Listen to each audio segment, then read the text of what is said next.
अस्सलामुअलैकुम everyone, welcome back to my YouTube channel. अच्छा, बहुत सारे बच्चों को क्वेश्चन भी आ रहा था, एक लिहाज से ये भी आ रहा था कि जो है वायरोलॉजी के नोट्स हैं ना, ये आप प्रोवाइड कर दें। तो इसकी मैं पीडीएफ आपको दिखा रही हूँ। आप इससे ना एसएस ले सकते हैं, स्क्रीनशॉट ले सकते हैं। और मतलब अगर आपने लिविंगस्टन से नहीं पढ़ना ना, तो आप इन नोट्स से पढ़ लें, that is enough for you. मतलब इससे बाहर पेपर नहीं आता वायरोलॉजी का। अच्छा, मैं जूम करके भी दिखा रही हूँ। ये वायरोलॉजी के नोट्स मेरे नहीं हैं, ये किसी इकरा रियाज के हैं। तो आप उसको अप्रिशिएट भी कर देना कमेंट सेक्शन में, अगर वो कभी वीडियो देखे तो उसको भी अच्छा लगे कि उसने इतने अच्छे नोट्स बनाए हैं। अच्छा, इस पे क्या है, इस फर्स्ट पेज पे डेफिनेशन लिखी हुई है, कंपैरिजन ऑफ वायरस और सेल्स है, लाइव वैक्सीन, किल्ड वैक्सीन और हर्ड इम्यूनिटी। इसकी डेफिनेशन मोस्टली पास पेपर में आई हुई है। ये फर्स्ट पेज है इस पीडीएफ का। ये सेकंड पेज है पीडीएफ का। इसमें करेक्टरिस्टिक लाइव वैक्सीन और किल्ड वैक्सीन के बारे में है। ये मैं जूम इन करके भी आपको दिखा रही हूँ ताकि आप एसेस ले लें अच्छे तरीके से। कैरियर स्टेट के बारे में है, लेटेंट इन्फेक्शंस के बारे में। अच्छा, साइटोपैथिक अफेक्ट, ये जो डेफिनेशन लिखी है ना, ये यूएचएस के पास पेपर में आई हुई है। और हॉरिजेंटल ट्रांसमिशन और वर्टिकल ट्रांसमिशन की डेफिनेशन भी चैप्टर नंबर 7 में है, लिविंगस्टन के पैथोजेनेसिस वाले। तो ये वायरोलॉजी में भी है और बैक्टीरियोलॉजी में भी है। ये सेकेंड पेज है इस पीडीएफ का। पेज है इस पीडीएफ का, आप इसको भी स्क्रीनशॉट फुल साइज़ में भी ले लें। मैं जूम इन करके भी दिखा रही हूँ आपको। इसमें हमारे पास, अच्छा यहाँ पर थोड़ा सा उलट लिखा हुआ है, ये आरएनए वायरसेस हैं पहले वाले और सेकंड वाले डीएनए वायरसेस हैं, ठीक है। इसकी वीडियो भी मेरे मतलब जो लेक्चर नंबर 1 और लेक्चर नंबर 2 है ना वायरोलॉजी, उसमें बहुत अच्छे से ये पूरी टेबल याद कराई हुई है, पूरा रट्टा लगा हुआ है। आप यहाँ से ना भी याद कर लो, मेरी उस वीडियो को देख लो, that is enough for you. और ये वाला यूएचएस का लॉन्ग क्वेश्चन है, stages of viral growth cycle. अच्छा, ये हमारे पास फोर्थ पेज है पीडीएफ का। इसमें हमारे पास transplacental at the time of birth और ब्रेस्ट फीडिंग के टाइम जितनी भी ट्रांसमिशन हो रही होती है वायरसेस की, वो उसकी टेबल है और ये यूएचएस में आई भी हुई है। उसके अलावा एक और टेबल है ये वाली, और डीएनए इन्वेलप्ड वायरस और डीएनए नॉन इन्वेलप्ड वायरस। ये टेबल इतनी इम्पॉर्टेंट है, अगर आप मेरा लेक्चर नंबर 1 और लेक्चर नंबर 2 वॉच करते हो वायरोलॉजी का, that is enough for you. ये टेबल आपको मिनटों में याद हो जाएगी और आई थिंक कभी ज़िंदगी में नहीं भूलेगी। अच्छा, आप इसका एसएस ले लो। मैं जूम इन भी कर रही हूँ बार बार और कोशिश कर रही हूँ कि आपके लिए इजी हो एसएस लेना और एक एक चीज़ आपको नज़र आए। अच्छा, वीडियो को लाइक कर दिया करें ताकि ना मुझे थोड़ा सा अप्रिशिएट भी कर दिया करें कि भाई सही वीडियोस बन रही हैं नहीं बन रही, या कोई भी इश्यू हो वो भी पूछ सकते हैं आप लोग पेज पीडीएफ का।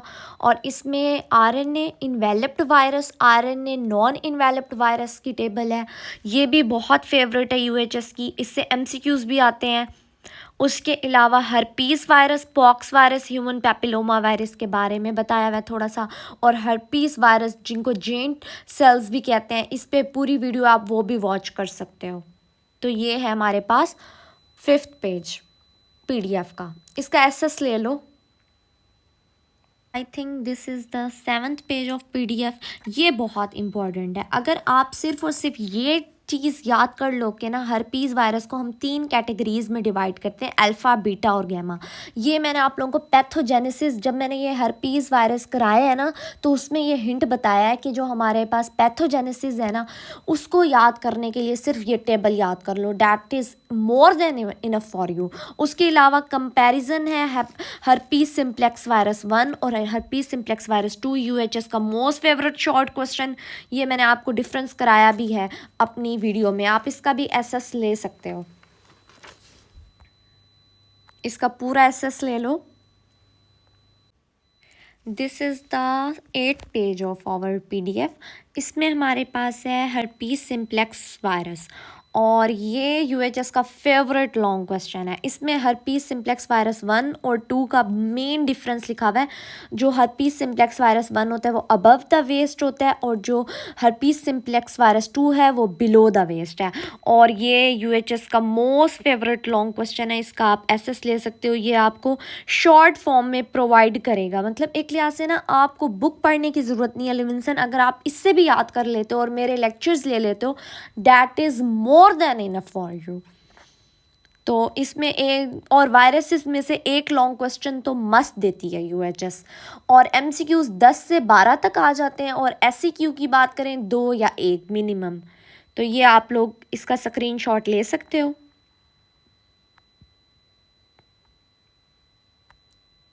नेक्स्ट हमारे पास है वेरिस्ला जोस्टर वायरस। अच्छा, ये जो है हमारे पास 8 पेज है इस पीडीएफ का, इसमें है वेरिस्ला जोस्टर वायरस, और ये भी इसका भी लॉन्ग क्वेश्चन आया हुआ है यूएचएस में, और इसको हम चिकन पॉक्स भी कहते हैं, और इसका भी आप एसएस ले लें।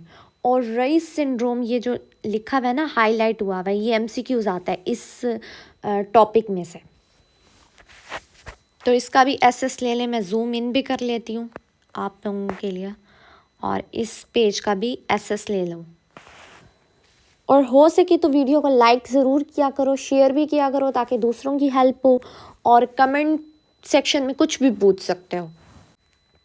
अच्छा, ये जो है हमारे पास 9th पेज है, साइटोमेगैलो वायरस, और इस पेशेंट को ब्लूबेरी मफिन भी होती हैं। और ये ना यूएचएस का एमसीक्यूज आया हुआ है कि कौन सा ऐसा वायरस है जिसकी वजह से किसी भी पेशेंट को ब्लूबेरी मफिन्स होती हैं। और ना इसमें ना लाइक ब्लूबेरी टाइप नहीं होती, वैसे दाने बन जाते हैं। और ये बहुत इम्पॉर्टेंट है यूएचएस का, मोस्ट कॉमन कॉज है कंजेनिटल एबनॉर्मेलिटीज़ का। ये वाला एमसीक्यूज भी आता है साइटोमेगैलो वायरस से। उसके अलावा आउल आइल अपेयरेंस होती है, ये भी आया हुआ है हमारे पास यूएचएस में एमसीक्यूज। इसका भी आप लोग स्क्रीनशॉट ले लो, ये पूरा लॉन्ग क्वेश्चन है। अब मैं जूम इन कर रही हूँ उसके इस लिहाज से भी, अगर आपने कोई भी स्क्रीनशॉट लेना हो तो आप ले सकते हो। क्लिनिकल फाइंडिंग्स का ले लो, लैब फाइंडिंग्स का ले लो, और ओवरऑल भी ले सकते हो आप इसका स्क्रीनशॉट।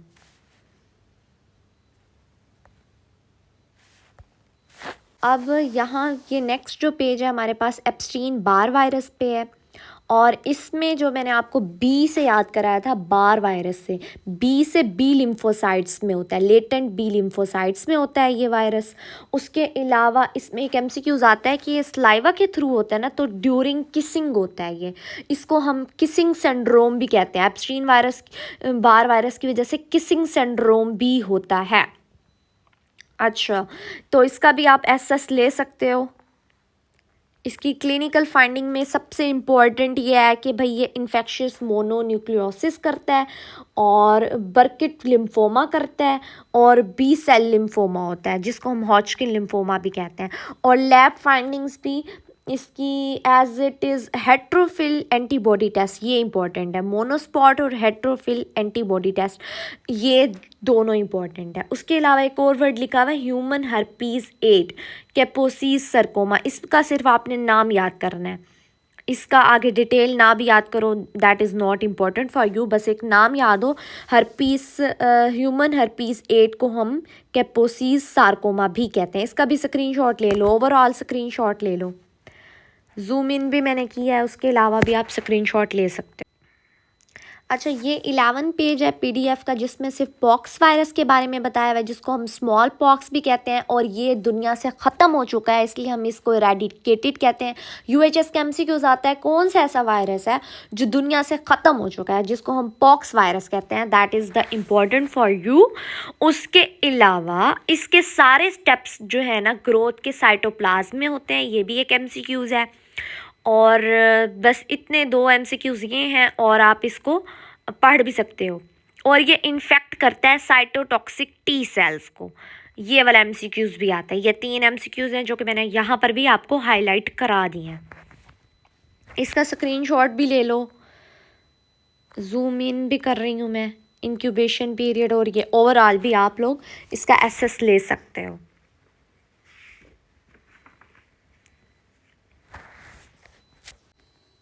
अच्छा जी, अब हमारे पास जो नेक्स्ट पेज है उस पे है ह्यूमन पैपिलोमा वायरस, जो वार्ड्स कराता है। और उसके अलावा इसके 2-3 ऐसे एमसीक्यूज़ हैं जो कि मैंने आपको ह्यूमन पैपिलोमा वायरस करवाते वक्त भी बताया था कि जो वार्ड्स होते हैं ना ह्यूमन पैपिलोमा वायरस 1 और 4 की वजह से होते हैं, और जो जेनिटल वार्ड्स हैं वो 6 और 11 की वजह से होते हैं।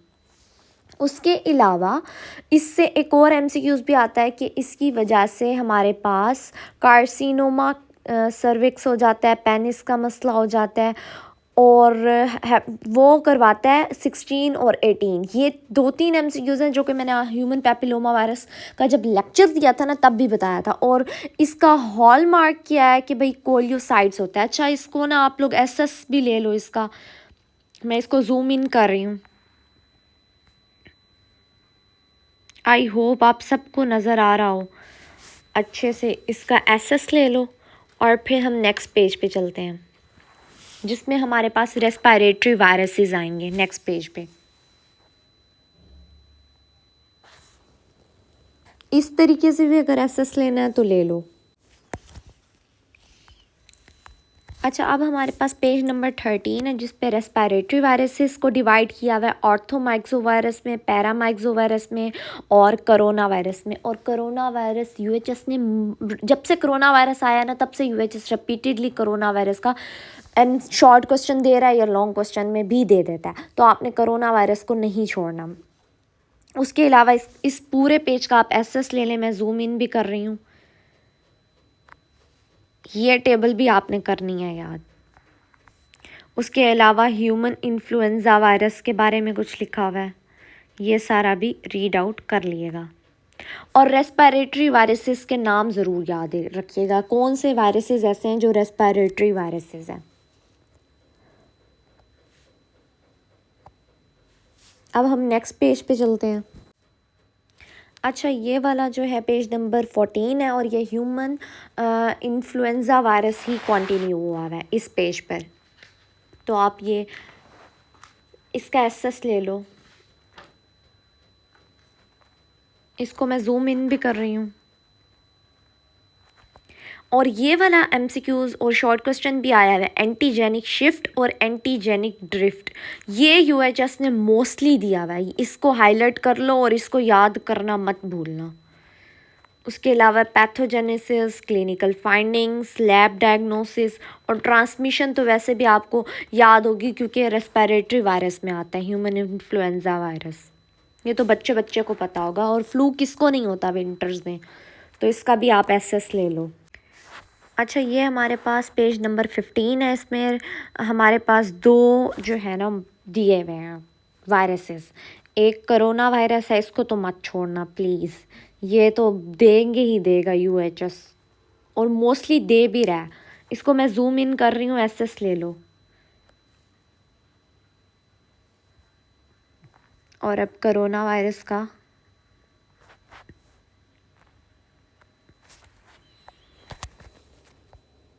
ये हमारे पास पेज नंबर 16 है पीडीएफ का। और इसमें रहीनो वायरस जो कि कॉमन कोल्ड कॉज करता है, और सबसे इम्पॉर्टेंट एडिनो वायरस पिंक आई।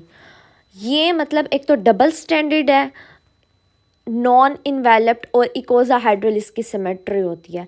उसके अलावा ये वाला जो है ना लॉन्ग क्वेश्चन में आता है एडिनो वायरस, और पिंक आई इसकी वजह से होती है। ये मैंने आप लोगों को करवाया भी हुआ है, तो इसका भी एसेस ले लो। पहले मैं रहीनो वायरस को जूम इन कर रही हूँ, देन हम एडिनो वायरस को जूम इन करेंगे। और नेक्स्ट में हमारे पास होगा चाइल्डहुड वायरसेस जो कि यूएचएस का मोस्ट फेवरेट है, जिसमें मीज़ल्स और मम्स आते हैं। नेक्स्ट में आप ये हमारे पास पेज नंबर 17 है जिसमें चाइल्डहुड वायरसेस के बारे में है, मीज़ल्स और मम्स जिसको हम खसरा भी कहते हैं और इसको पैरामाइक्सो वायरस भी कहते हैं। और ये यूएचएस का मतलब ये भी फेवरेट वाला है। इसको मैं जूम इन कर रही हूँ, तो आप इसका भी एसेस ले लो। जो ये हाईलाइट हुए हैं ना इनको ज़रा मत भूलना, कम से कम आपके एमसीक्यूज़ यहाँ से गलत नहीं होने चाहिए। आप इसका एसेस ले लो।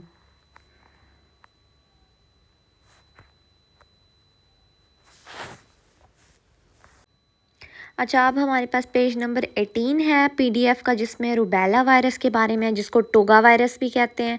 और ये एमसीक्यूज आया हुआ है कि कौन सा ऐसा वायरस है जिसको टोगा वायरस कहते हैं, और जो कि फर्स्ट ट्राइमेस्टर ऑफ प्रेगनेंसी में इन्फेक्ट होता है, इन्फेक्शन कॉज कर सकता है।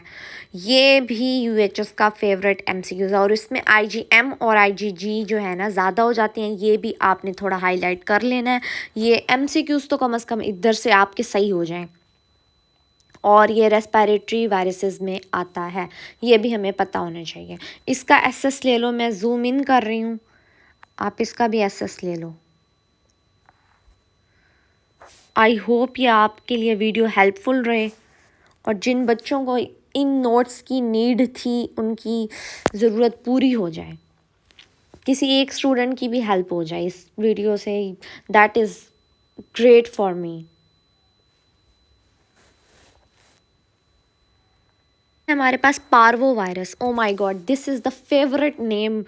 मतलब मुझे ऐसे लगता है ये मेरे सारे वायरसेस में सबसे प्यारा नाम मुझे ये लगता है। एक तो प्यारों से याद कर लो पार्वो, और आप ना बच्चों को प्यार से थप्पड़ नहीं मारते ज़ोर ज़ोर से ऐसे गालों पे, क्योंकि वो बड़ी प्यारी होती है ना उनकी चीक्स, तो स्लैप चीक सिंड्रोम होता है इसकी वजह से। तो इसको भी आप हाईलाइट कर लो। और इसकी वजह से इरिदमा होता है, इरिदमा 5 टाइप्स का होता है हमने, और इसको फिफ्थ डिजीज़ भी कहते हैं। इस चीज़ को भी हाईलाइट कर लेना, ये यूएचएस के पास पेपर में एमसीक्यूज आया हुआ है। कौन सा ऐसा वायरस है जो फिफ्थ डिजीज़ कॉज करता है, that is the parvo virus. और इसमें आईजीएम भी एंटीबॉडीज़ ज़्यादा हो जाती हैं, जैसे पार्वो वायरस में होती थी, पार्वो वायरस B19 में, सेम एग्जैक्टली इसमें भी आईजीएम एंटीबॉडीज़ ज़्यादा हो जाती हैं।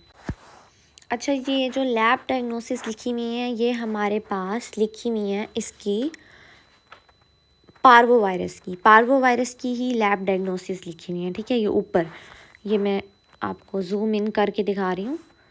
उसके बाद हमारे पास वायरस है जो कि ऐसे वायरसेस जो इंटेरिक ट्रैक पे अटैक करते हैं, तो ये उनकी लिस्ट है, आपने ये भी याद करनी है। और पोलियो वायरस इसमें सबसे पहले है, और ये वाहिद वायरस है जिससे ना मेरी मैम कहती थी हम बहुत डरते हैं। पता है क्यों डरते हैं? क्योंकि ये पैरालाइज कर देता है। ये बहुत ख़तरनाक वायरस है, मतलब इससे ना बस डरता है इंसान, कि पोलियो वायरस किसी भी इंसान को ना हो। मतलब ये बहुत ही डेंजरस है। अब मैं जूम इन तो मैंने कर लिया, अब जूम आउट करके नेक्स्ट पेज ओपन कर रही हूँ। अच्छा, ये हमारे पास पोलियो वायरस ही आगे कंटिन्यू हो रहा है, इसका आप एसएस ले लो। ये ऊपर जो है ना, ये पोलियो वायरस के बारे में ही बताया हुआ है, ठीक है। उसके बाद हमारे पास है hepatitis virus. Oh my god, this is the most favourite table of UHS. Hepatitis virus, corona virus, herpes virus, ये 3 ऐसे हैं जो कि मेन है, जिससे ना आपका लॉन्ग क्वेश्चन आता ही आता है। या फिर वो हेपेटाइटिस वायरस से देगा, या फिर आपको कोरोना वायरस दे देगा, या हर्पीज़ वायरस में से, इनमें से एक में से तो लॉन्ग क्वेश्चन मस्ट है, तो इसका एसएस ले लो। अच्छा, अब ना हेपेटाइटिस वायरस के लिए ये अगर 3 टेबल्स आप लोग कर लेते हैं, that is more than enough. तो ये आप 3 टेबल्स भी कर सकते हो शॉर्ट फॉर्म में, 41.3 एंड 41.4। ये लेविंसन से ही कॉपी की गई हैं, ताकि एक शॉर्ट फॉर्म वायरोलॉजी नोट्स की बन जाए। इसका भी एसएस ले लो आप।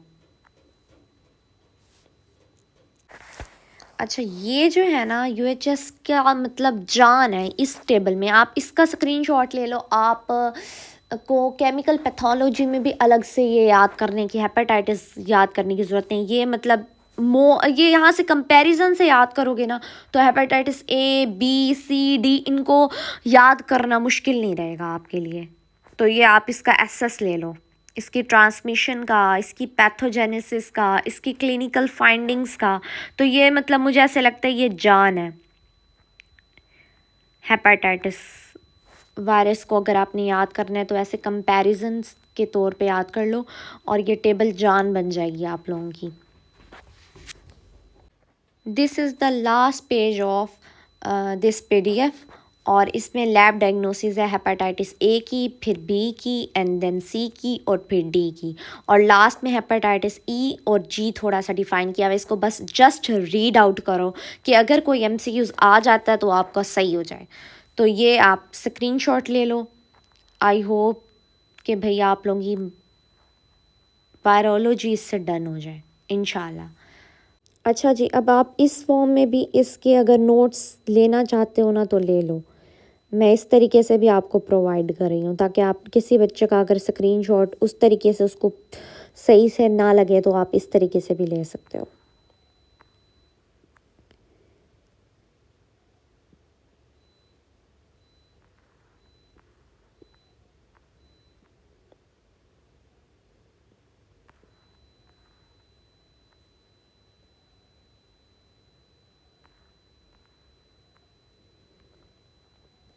आप सबकी पेपर्स की तैयारी कैसे हो रही है?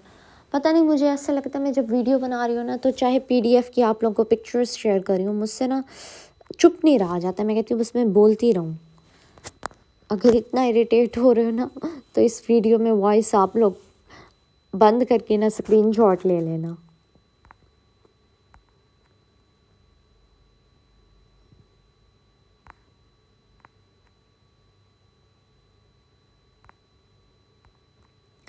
साइटोमेगालो वायरस भी, इसके भी एमसीक्यूज मैंने आपको बताए हैं।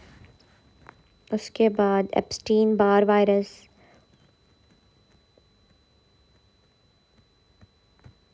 देन पॉक्स वायरस आ गया हमारे पास, जो दुनिया से ख़त्म हो चुका है, लेकिन फिर भी हमारा यूएचएस हमें कहता है तुम पढ़ो, मैं इससे एमसीक्यूज तुम्हें दूंगा।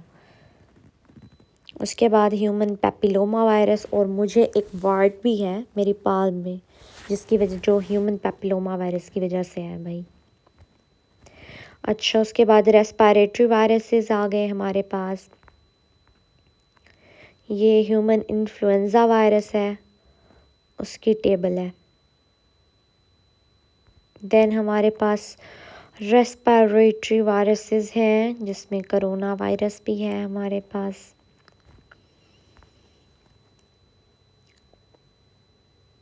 पिंक आई से याद रखना एडिनो वायरस को। उसके बाद हमारे पास आ जाता है चाइल्डहुड वायरसेस, जिसको हम खसरे से याद करते हैं, मीज़ल्स और मम। रूबेला वायरस, जिसको हम टोगा वायरस भी कहते हैं, और टोगा ना लाइक टांगा नहीं होता, उससे याद कर लो। टांगे चलाते थे पहले ज़माने में, अब भी चलाते हैं खैर। तो पार्वो वायरस 19, जो कि बच्चों को चीख पे थप्पड़ मारने के बराबर है। उसके बाद इनफेक्ट कुछ ऐसे वायरसेस हैं जो इंटायरिक ट्रैक पे अटैक करते हैं, उनको देख लो। पोलियो वायरस को देख लो, हेपेटाइटिस वायरस को देख लो। उसके बाद हमारे पास ये टेबल्स आ गई 3, और लास्ट में हमारे पास सबसे लॉन्ग टेबल आई जो कि हमारे पास है हेपेटाइटिस वायरसेस के ऊपर। And then last, this is the last page of your virology. Okay, bye. Allah Hafiz.